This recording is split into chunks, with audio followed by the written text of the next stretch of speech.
Hello dear students, I am Sandeep Kumar, Economics Faculty at Shiv Jyoti Education Rupkota. I welcome you all in the economics class.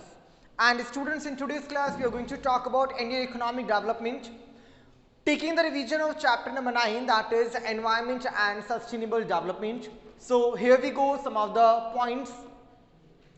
At first, what is meant by environment? The term environment is not new for us. Basically, we have been talking about the same term from the childhood only.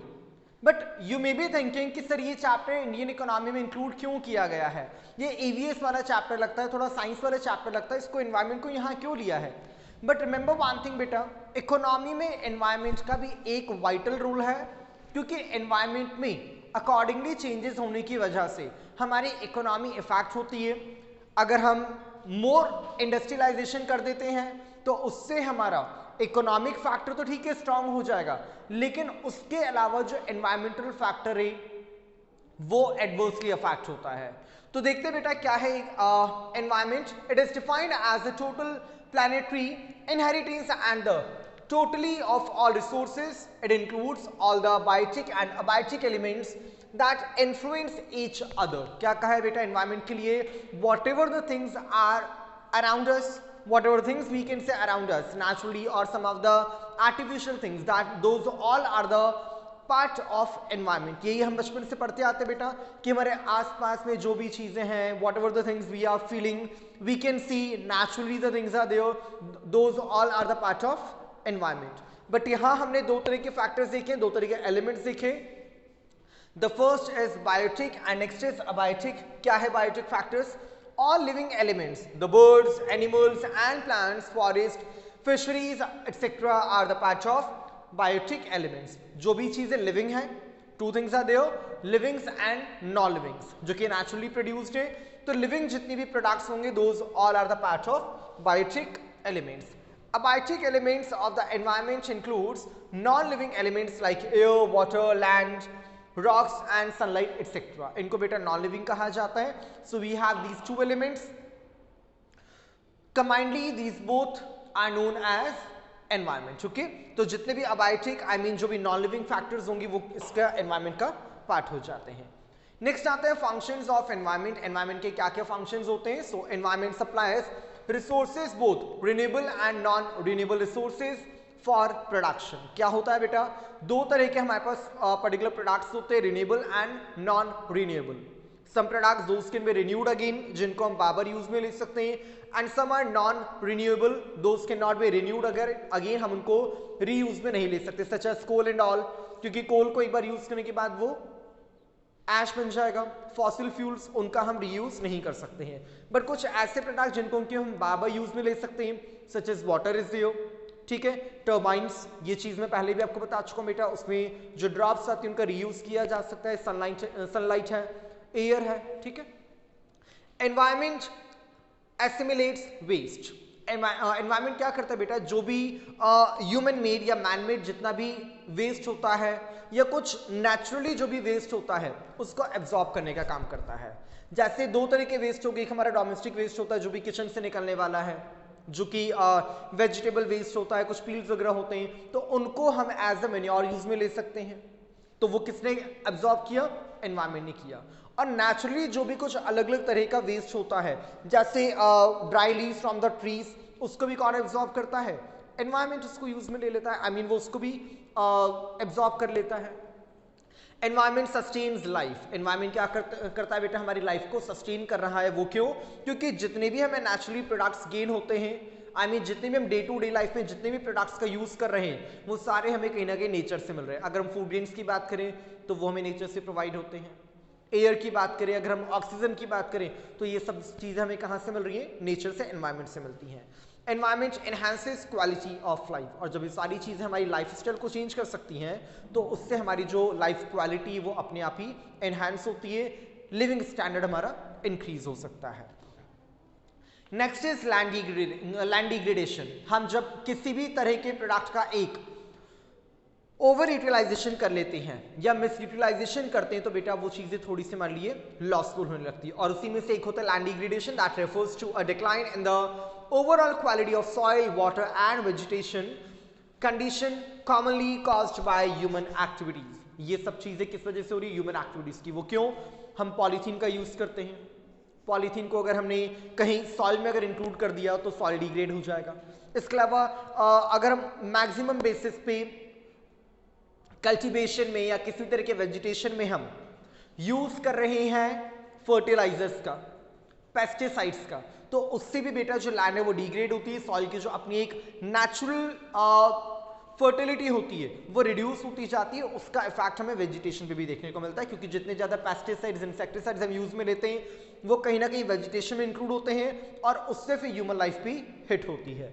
Next, factors responsible for land degradation. Land degradation क्यों हो रहा है, जो मैंने भी आपको points बताए। The first is loss of vegetation occurring due to deforestation.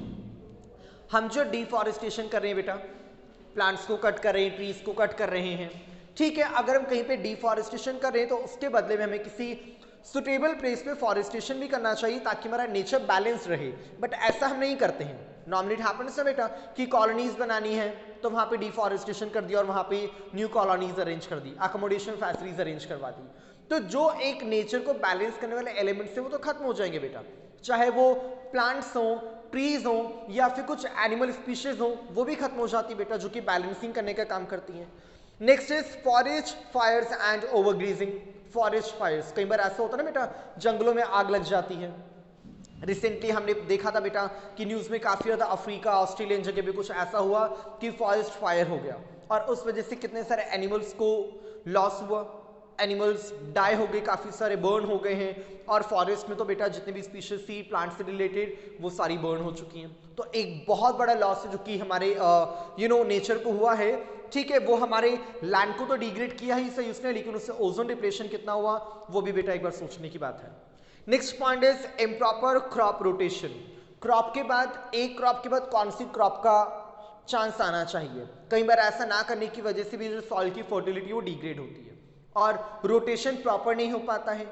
एक क्रॉप के हार्वेस्टिंग पीरियड के बाद में अप्रॉक्सीमेटली 1 to 2 मंथ्स का रेस्ट चाहिए होता है लैंड को भी, बट अगर ऐसा नहीं किया जाता, बहुत हौच-पौच में एक हार्वेस्टिंग हुआ और दूसरा कल्टीवेशन स्टार्ट कर दिया, तो लैंड की जो एक नेचुरल फर्टिलिटी है वो गेन नहीं हो पाती और वो गेन ना होने की वजह से प्रॉब्लम होती है। वो क्या कि अपने आप लैंड डिग्रेडेशन होना स्टार्ट हो जाता है, जो एक उसकी नेचुरल बेसिस पे जितनी क्वांटिटी हम गेन कर सकते हैं वो हमें गेन नहीं हो पाती है।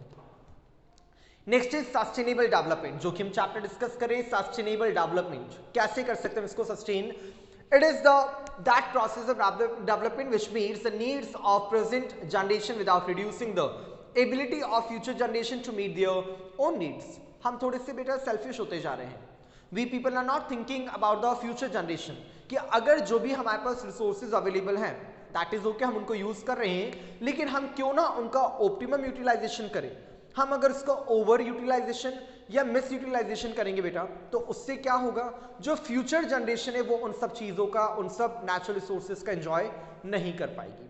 क्योंकि कहते हैं ना save water save trees, water को सेव करना है, ट्रीज को सेव करना है। अगर हमने वाटर को भी सेव नहीं किया, हमने वाटर का मिसयूज किया, ओवर यूज किया, तो एक ड्यूरेशन के बाद में जो भी ड्रिंकेबल वाटर है, ड्रिंकिंग वाटर है, उसकी क्वांटिटी रिड्यूस हो जाएगी। तो जो फर्दर जनरेशन है उनको बेटा प्रॉब्लम फेस करनी पड़ेगी, they will be feeling lack of water, ठीक है।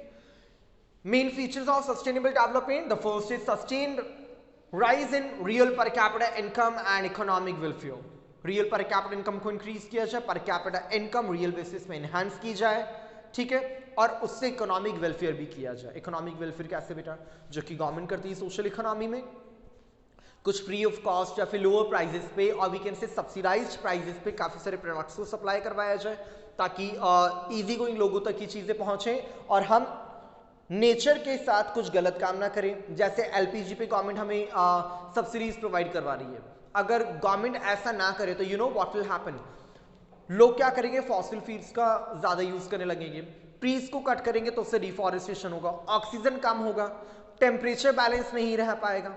और अगर हम उन्हीं का वुड्स का, वायरवुड का अगर हम यूज करेंगे तो again they will B ozone depletion.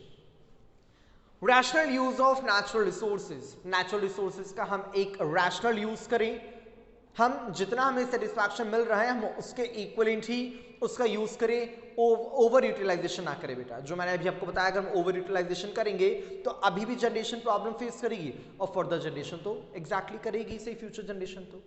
No reduction in the ability of the future generation to meet their own needs. वही चीज रिपीट हुई है बेटा कि फ्यूचर जनरेशन भी अपनी नीड्स को सेटिस्फाई कर सके।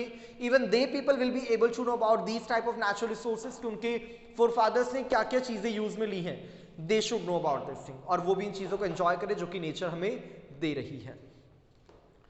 Next is to achieve sustainable development the following needs to be done. हम क्या क्या कर सकते हैं सस्टेनेबल डेवलपमेंट के लिए, हम किस तरह से नेचर को सस्टेन करें, कैसा डेवलपमेंट कर सकते हैं।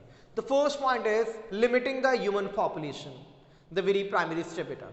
ये हमने प्रीवियस चैप्टर्स में भी बहुत बार पढ़ा है डेमोग्राफिक कंडीशंस में कि हमें नेचर को सस्टेन करने के लिए, नेचर का डेवलपमेंट करने के लिए जो ह्यूमन पॉपुलेशन उसको कंट्रोल करना ही पड़ेगा। अगर पॉपुलेशन इसी तरह से रैपिड ग्रोथ से इंक्रीज होती रहेगी बेटा तो it will create the problem of what, lack of the resources but higher the demand. इतनी सप्लाई है नहीं जितनी हमारे पास इस तरह के प्रोडक्ट्स की डिमांड आने लगेगी।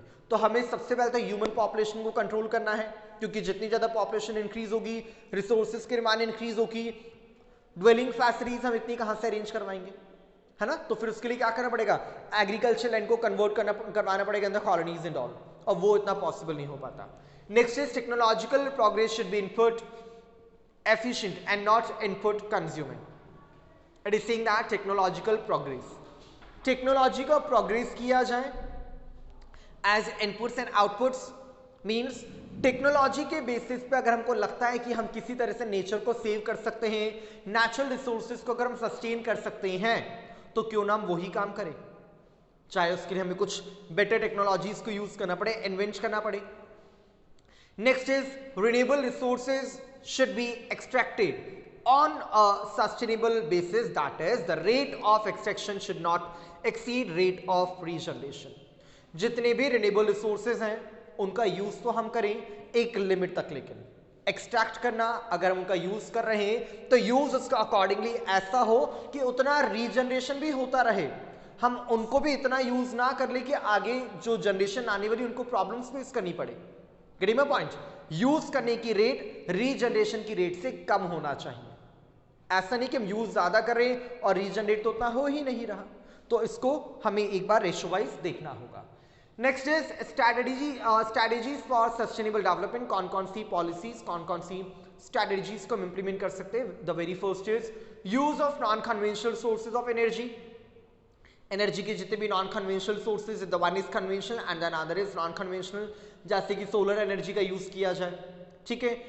अपार्ट फ्रॉम दैट एयर या विंड एनर्जीज का यूज किया जाए, वाटर से जनरेट होने वाली एनर्जी का यूज किया जाए, टर्बाइन से जो इलेक्ट्रिसिटी जनरेट होती है उनका यूज करें तो बेटा ये थोड़े चीपर भी होंगे और साथ में इनसे हमें कोई वेस्ट भी जनरेट नहीं हो रहा और रिन्यू होता रहता है बार बार सारी चीज। Use of cleaner fuels, that is LPG, gobar gas in rural areas and CNG in urban areas. कुछ ऐसी गैसें जिनसे कि वेस्ट ज्यादा जनरेट ना हो, फ्यूम जनरेट ना हो ज्यादा, ताकि पोल्यूशन कंट्रोल किया जा सके, और पोल्यूशन कंट्रोल होगा तो बेटा एग्जैक्टली जो हमारा लाइफस्टाइल है वो अच्छा होगा, डिजीजेज हम रिड्यूस कर पाएंगे। अदरवाइज अगर हम फॉसिल फ्यूल्स का ज्यादा यूज लेंगे, फायरवुड का यूज लेंगे तो उससे बेटा रेस्पिरेटरी प्रॉब्लम्स इंक्रीज होती है, रेस्पिरेटरी डिजीजेस एनहांस होती है।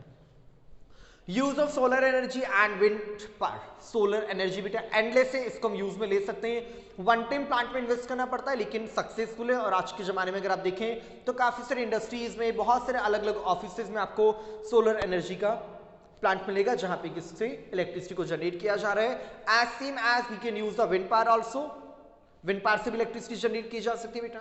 Shift to organic farming. Organic farming से बेटा दैट इज ओके कि प्रोडक्शन थोड़ा सा स्लो होता है, लेकिन इसके बिहाफ पे हम क्या कर सकते हैं, जितने भी नेचुरल एलिमेंट्स हैं उनको सेव कर सकते हैं, लैंड को डिग्रेड होने से हम बचा सकते हैं।